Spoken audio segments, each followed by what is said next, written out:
So, hey everyone, I am Heather Fowler, and today I just wanted to talk about some updates to the handbook and just a few things that we need to talk about now that OEP is over. I know we were all glad when Thursday evening came, and we have had a few days of a break now. Hopefully, everyone's recovering and was able to get some rest. So, let's just look at a few things. One thing that if you have not done this, it would be great for you to do is to go into your Health Sherpa. And when you're on your clients tab, you need to filter for plan year 2026. And then if you will go down to where you see your clients, I've done a screenshot here and I just cut off the client names. Okay, they would be over here. If you'll click on this little arrow by payments, it will sort those and you can see if you've had any plans canceled. Okay. And some of them, the people have called you and you know that they were meant to be canceled, but you may have some on there that have been canceled that have not meant to be canceled. And so you need to check for that and reach out to those people. I know I had that happen with one of mine, and I'll talk a little bit more about why that happened in a second. You can also check for unpaid binders. That's another thing that we're seeing a lot come through that have not paid yet.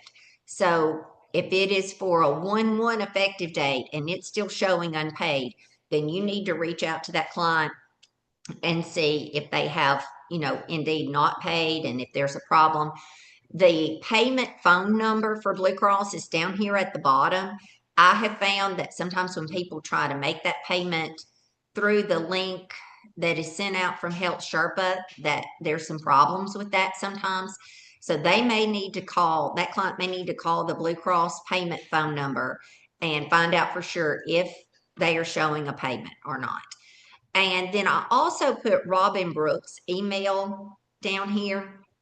Some of you may not be familiar with her, but she is our contact at Blue Cross that can check on things. So if you see that someone's plan's been canceled and you call them and they say, no, I haven't canceled it, I thought it was in effect, then you could email Robin and ask her. She will have some type of message from Marketplace as to why the plan has been canceled.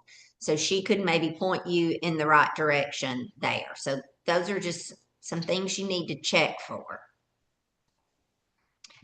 Now, I wanted to talk about this for a second because when I said earlier that I had had a plan cancel, duplicate enrollments can cause a cancellation.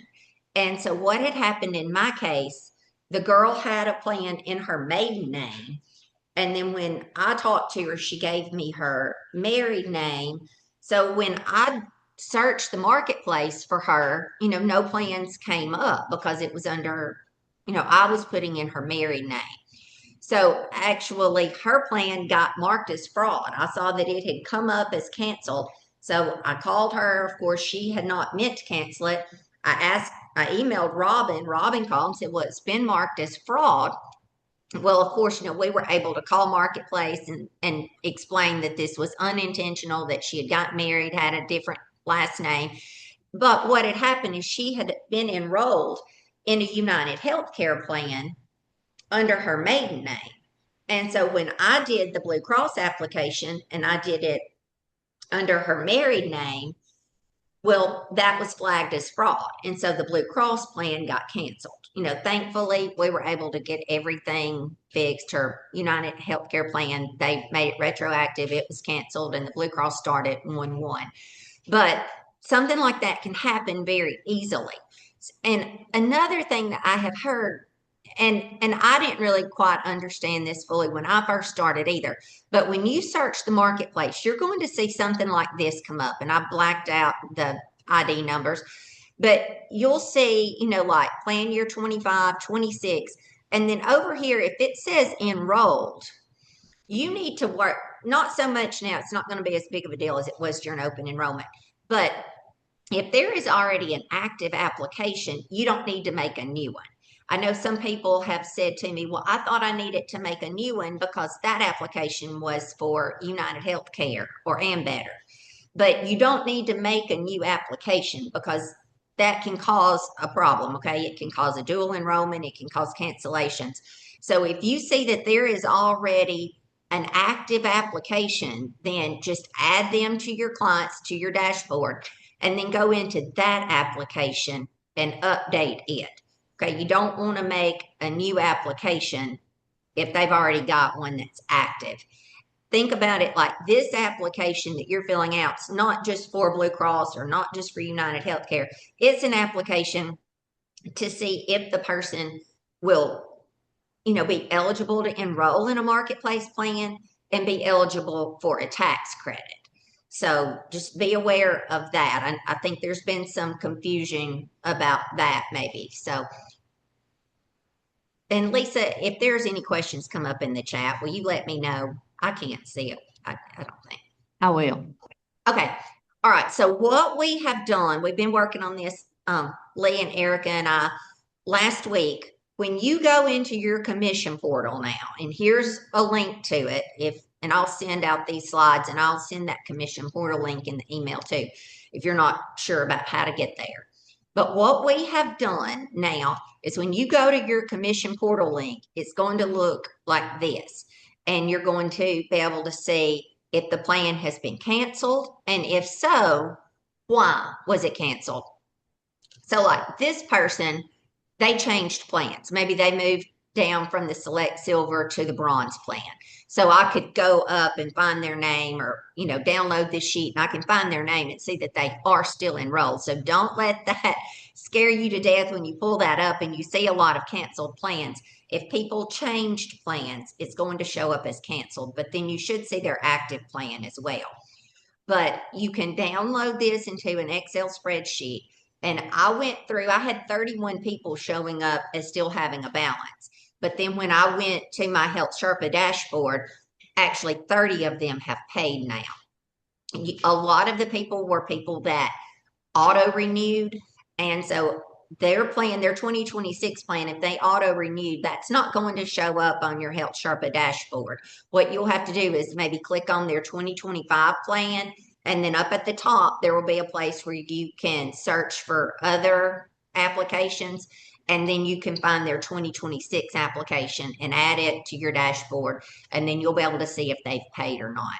But we definitely want to be sure that we find out if these people have paid, because we don't want their policy to lapse due to non-payment.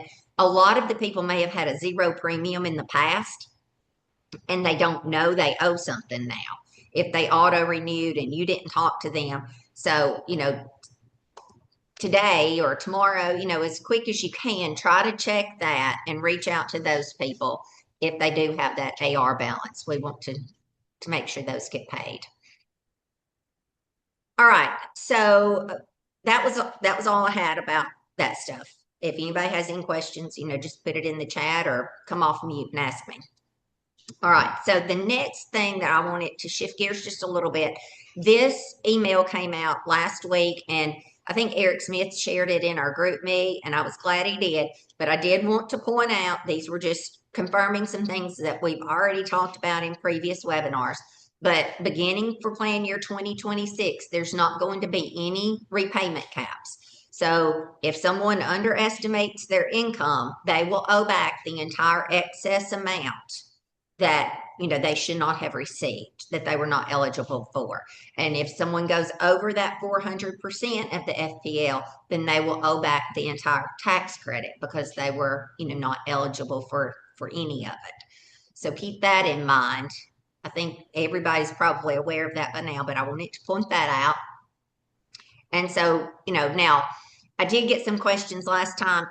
That's not going to be, if for a 2025 plan, it's still the repayment caps, okay? And so here's what they are.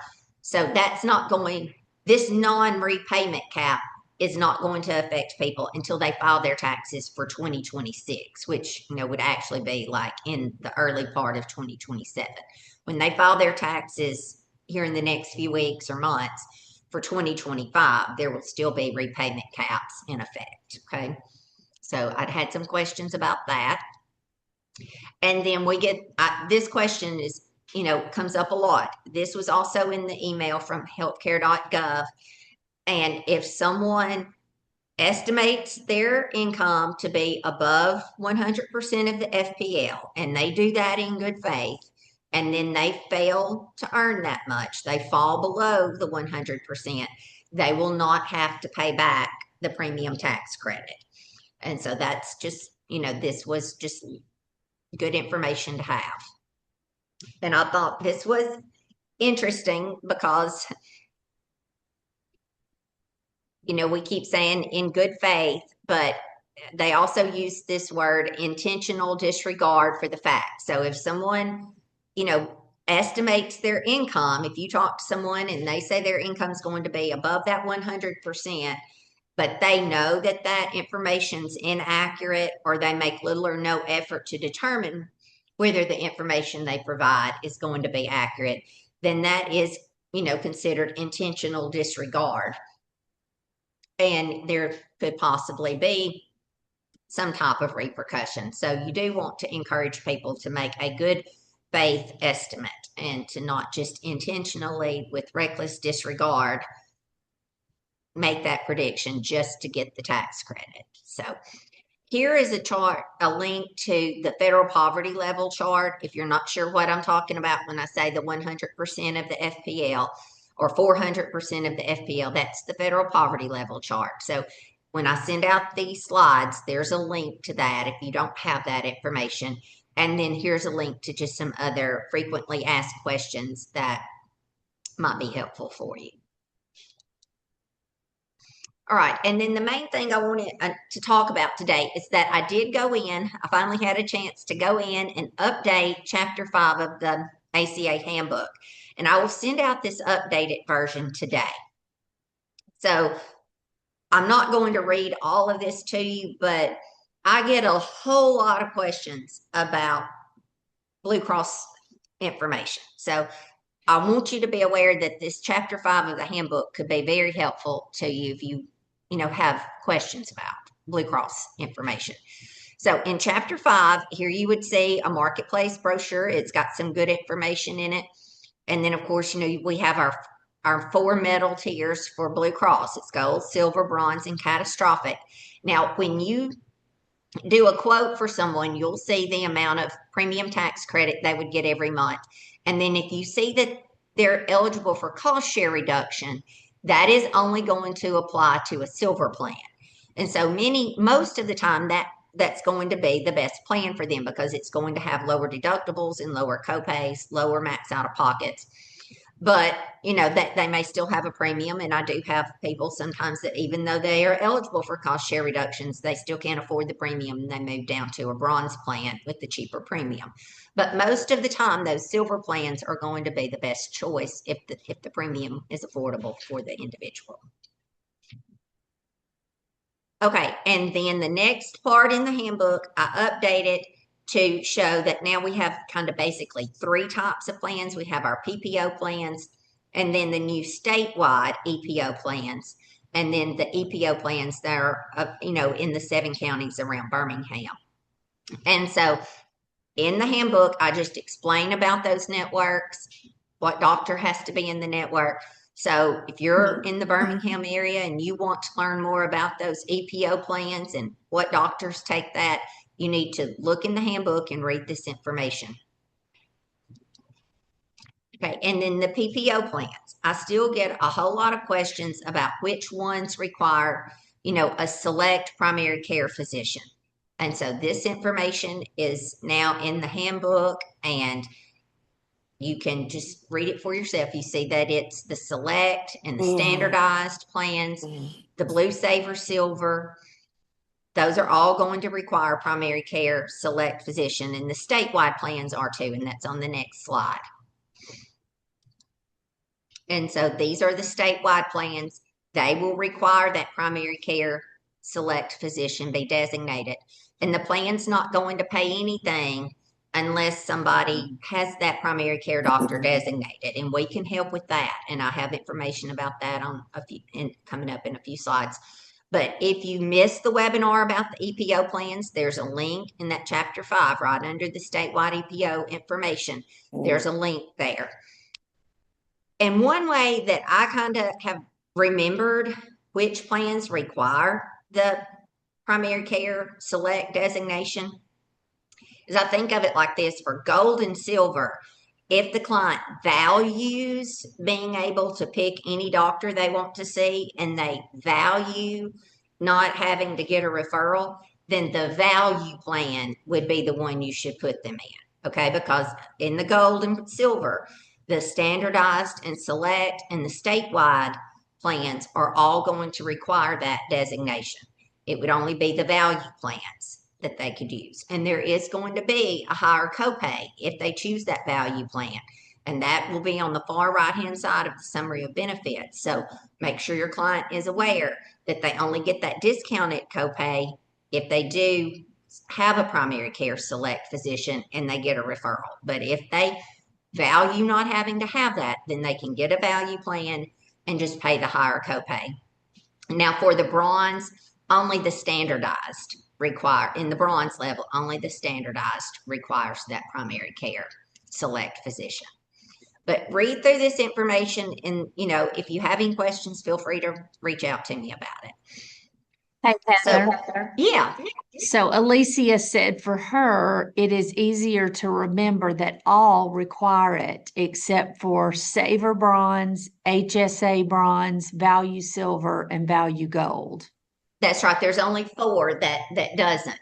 That's right. Yes, the value in the silver and gold, and then in the bronze, the HSA and the Saver Bronze. So, and then I'll have people say, well, what about the Saver Silver? No, it requires it. So that part's kind of confusing. I don't have any kind of good way to remember that, but there's basically 4 plans that do not require it. All right. So now, some people will say, well, how do I know if it is a select physician?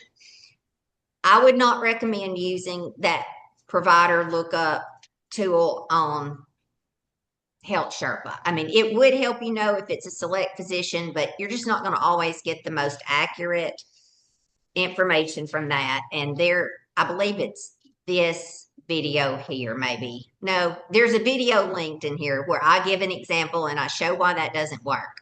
So when you're looking through this handbook, click on all those little video links too and watch those, because I've done some recordings trying to explain exactly how you find these doctors. But so this is the provider lookup tool. Okay, this is how you can find a doctor's name. You put in their zip code or their city, and then you're going to find their name. If you see this select blue star logo, then they are a select primary care physician. And then after you've enrolled someone, you use this link to help them designate that doctor as their primary care select physician. Now, a nurse practitioner cannot be designated. And I know a lot of people say, well, that's their primary care doctor, but usually you can just call the clinic. I keep a list of the clinics in our area because almost always they're going to have a doctor that is overseeing that clinic. And that's who you would need to designate as the primary care doctor. You cannot put a nurse practitioner as the primary care doctor. And then I get a lot of questions, and people have looked up a specialist and they say, well, they're not in the select network, but a specialist is not going to be. The select network is only for primary care physicians. So you'll see that, only on primary care doctors. You're not going to see that select for your specialist. And in some of these videos that are linked, I go into more explanation about how to find out if that specialist will take the plan. So click on those videos and watch those if you still have any questions about that. This is the entire network for all the PPO plans and the statewide EPO plans. Here's this video that I was talking about. It's linked at the bottom. Who's in the network video? It's very short, but it will be very helpful to you if you don't understand what I'm talking about. But if you're looking up a specialist and you see any of these listed as one of their networks, then they will take the PPO plan or the statewide EPO plans. Okay. Now, the regular EPO that's around Birmingham, that's not going to be the case. They're going to have to be in that high performance network. Okay. But all of these work with the PPO and the statewide EPO, the PPO and the statewide EPO. And this is all in the handbook. So if you ever, are looking up a specialist and you think, oh, I can't remember, just pull up your handbook or have this printed out and have it there with you, and you would be able to tell. And then if you just want to find out more about a plan, when you click on the summary of benefits or the plan details, you're going to get, a sheet that comes up like this. And then right up here at the top, there's going to be this alabamablue.com link, and it's going to take you to a whole booklet that is a searchable PDF that has pretty much anything you could want to know about that plan. And so, if you have a specific question about, okay, how's it going to cover an infusion at a doctor's office? And it doesn't tell on this summary of benefits, but you can go to that whole booklet and it will tell, So always check that too. If you have a question about what will this plan cover, would it cover this or would it cover that? Just download that book and search it, and you'll find a lot of good information in there. And here's a video that shows you more about how to find that booklet and use it. And all of this is linked in that last chapter of the handbook. And then at the end, I have the agent portal link, and I have a video here of how to upload your FFM certificate. If you've not uploaded that to your agent profile, we really need that in there. Blue Cross, can do an audit and require us to have that on hand. So if you've not done that, do that for us. And then at the end of the handbook, I just have, additional resources. I have our Alabama Health Guidance website there with the password. If you've not been to that, that would be great. And then our YouTube channel, there's lots of videos on there for both Medicare and ACA. That would be great if you just wanted to go and watch some of those. I think you would find that helpful. And then just some other links for websites that I use a lot. And if you have not joined our GroupMe, I would really suggest you do that. It's a good way, if you have a question, you can type it in the GroupMe real quick, and usually within a couple of minutes, someone has answered. So I would definitely, suggest you join that. And then the last thing I wanted to share information about, and some of you may have already signed up for this, but Christina George is just fabulous. I love her YouTube channel. I watch a lot of her videos. I've done some of her online classes, but she is actually coming to Nashville in March, March the 8th through the 11th. And it's going to be a 3-night event, and it will be great. I know it will be, and I know you would learn a lot. And so if that's something that you're interested in, this is a link for more information about that. But I would highly recommend that conference. And so that is all I have. I finished up a little early, but are there any questions? Let me see if I see anything in the chat.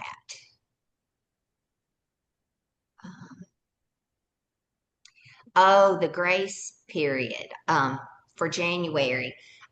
I want to say that I think they would have the whole month to get that payment in, but I have not specifically asked Robin about it. But I think if somebody called now and tried to make their payment, that they could probably make that. I know the plan wouldn't, from my understanding anyway, the plan wouldn't terminate until it was like a 3-month, like it had gone for a 3-month period. But that's really something I need to find out more about. But if someone hasn't paid, at least reach out to them and try to get them to call into Blue Cross, and maybe it's not too late. Yep, and that's okay. Yes, yes. She Alicia said about Christina George. She is the GOAT. She is wonderful, and that would be a great. I don't know if I will get to go or not, but I would love to. And Brandon Elliott, who is actually an agent that does Blue Cross, and he comments sometimes in our GroupMe. and you'll see him at the conference if you go. He's going to be a guest speaker there.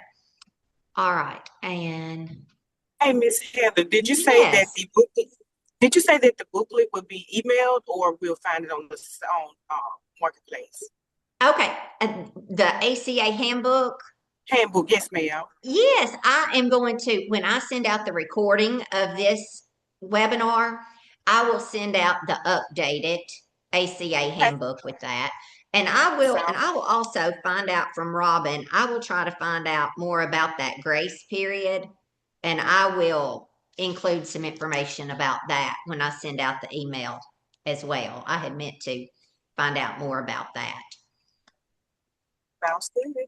All right. Does anybody else have any questions? All right. Well, perfect. Well, thank you. And I hope everyone has a great year. And I will talk to you in February then. Heather, before you Yes. go, let me say one thing that happens to me every single year because y'all know I got a bunch of people. Yeah. Um, every year I make sure that I tell people during open enrollment to be very careful to make their January payment on time. I know you're going to get the response about what that actual grace period is, but I'll Right. enroll all of these people. And then every March, people start calling and say, my stuff canceled. And I don't know why. I thought it was on automatic draft because apparently people ain't actually checking their accounts. Okay. Mhm. Um, and I can tell them till I'm blue in the face, I don't pay you bills for you, baby. You're going to have to figure that out on your own. So I have made it a point to tell them this is your responsibility to make sure that your stuff is on draft during open enrollment. Yes, if it was already on draft, it should roll over, but I cannot guarantee that. And I go out of my way to say that and tell them that if for any reason you are not paying attention to your own billing statements, they are due on the first of every month, whether you see the bill or not. And if your stuff does cancel, and it goes 60 days without coverage, I cannot rewrite you. Period. You are done. You cannot get this $94 plan until next January. And so I know I sound a little rough around the edges, but y'all know, sometimes you got to talk to them that way or they just dilly daddle. Okay. Uh-huh. So make sure that they know if it's more than 60 days, they are SOL because they're going to make you prove loss of coverage in 2026 like they started doing last year. Hmm. That's good, Alicia. Yeah, really, everybody needs to check that and reach out to people about it. When we got a report from Blue Cross last week, there were 6,000 enrollments that had not paid yet on that report. So, I Mhm. mean, that's a lot of people out there that haven't paid. Now, like I said, on mine, I had 31, and when I went in and checked them, 30 of them have paid now. But that's a lot of people, and that's going to be commission for a lot of people that if it doesn't get paid that you're not going to get. So it will be worth your time to go in and check and make sure, and like Alicia said, remind them that they've got to check that, make sure the automatic payments are set up, and then check and make sure that's coming out so that it won't get canceled. Thank you, Yeah, Alicia. because That's you'll get great. real excited about what your commission's going to be because you see what you did. And then February is going to get here and you're going to wonder where that money's at. And a third of them just didn't get around to it, honey. And it cost $20 and they just didn't. So Hmm. you're going to have to Hmm. babysit them a little bit for the first 3 months. That's good. That's good. I'm glad that we're going to have that information on the commission portal now. I think that will help everybody go in. If you'll go in every month and look and see who's not paid, you'll be able to reach out to those people and that will maybe help them remember too. So, all right, y'all. Well, thank you so much. And I hope everyone stays safe if we do have all of this ice and snow. So, anyway, call me, email me if you have any questions. I'll be glad to help.